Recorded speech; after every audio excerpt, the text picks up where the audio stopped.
All right, let us start.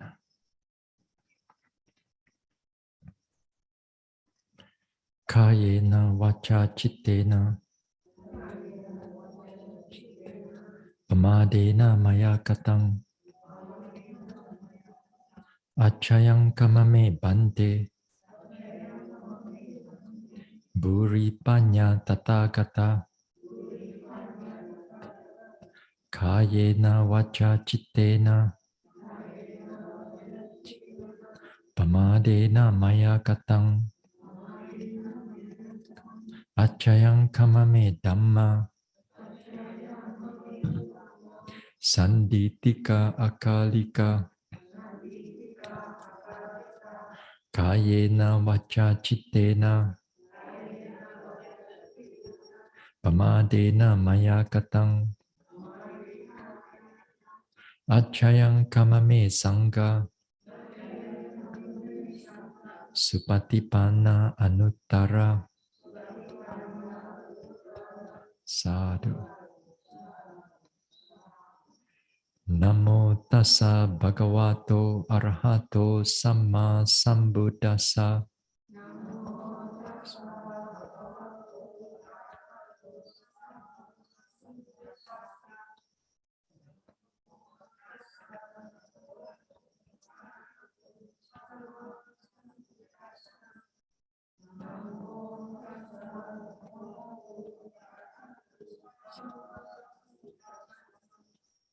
Buddhang saranang gacchami. Dhammang saranang gacchami. Sanghang saranang gacchami.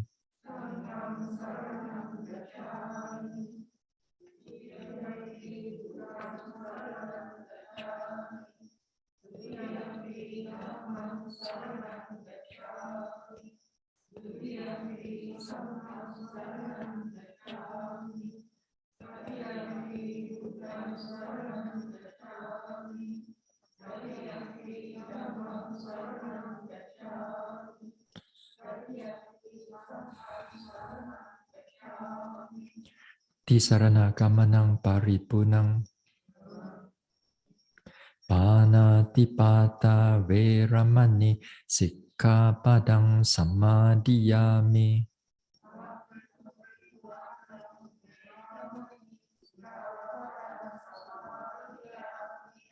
Adina dana veramani sikkhapadang samadhiyami.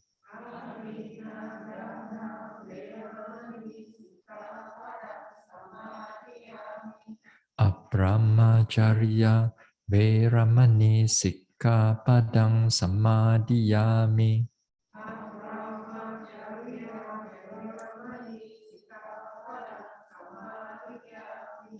Musavada veramani sikkhapadang samadhiyami.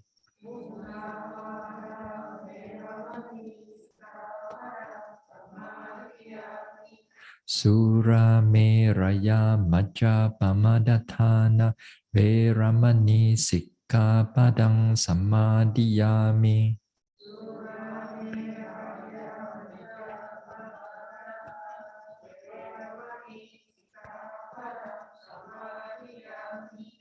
Vikala bhojana veramani sikkhapadang samadhiyami.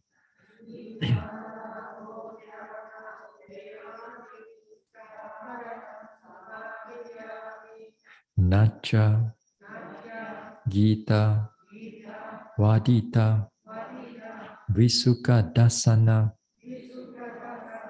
Malaganda Vilepana Dharana Mandana Vibhusanathana Veramani sikkhapadang samadhiyami.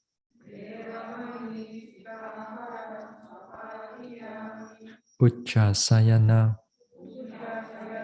Mahasayana Veramani sikkhapadang samadhiyami.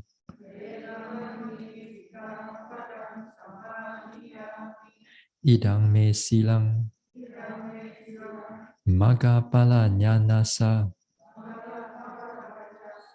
pachayo hotu appamadena sampadeta sadhu.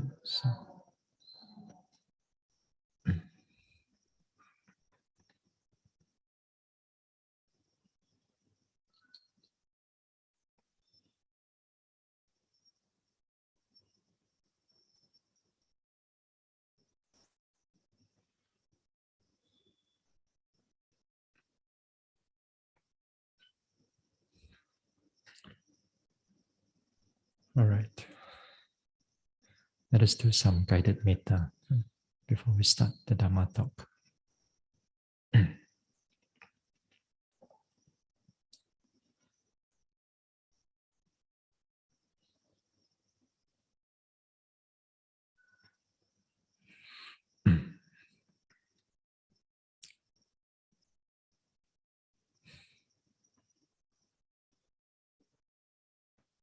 Now let us sit here wherever you are.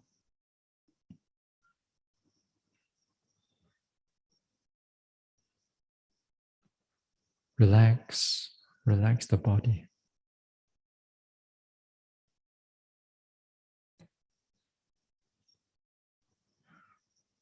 Let go of all the tension, tiredness, pressure.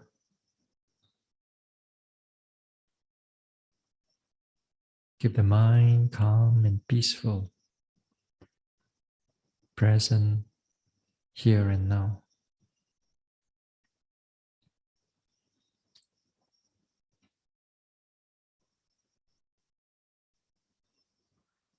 Relax from the top of the head. Relax the forehead, the face and the neck. Relax the shoulders, arms, chest, stomach area, to the spine, to the buttocks, to the hips, to the thighs and knees,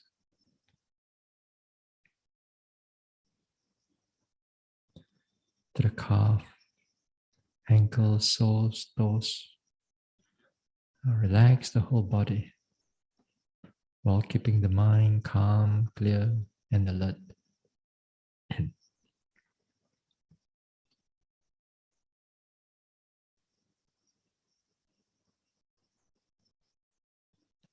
May I be free. May I be free from all kinds of harm and danger. Free from all mental suffering.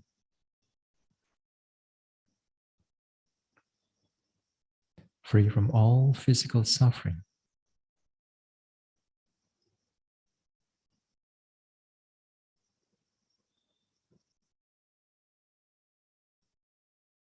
May I be peaceful. May I be able to live in harmony with myself and in harmony with others.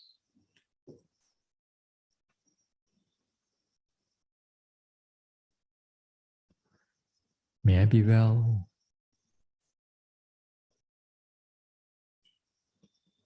May I be peaceful.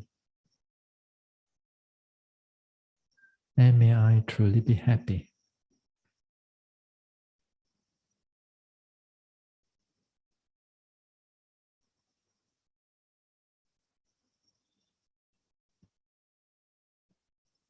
May I be free from all kinds of harm and danger.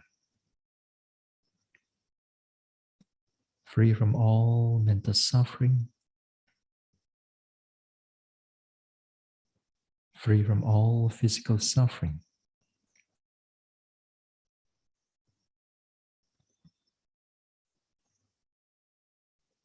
May I be peaceful.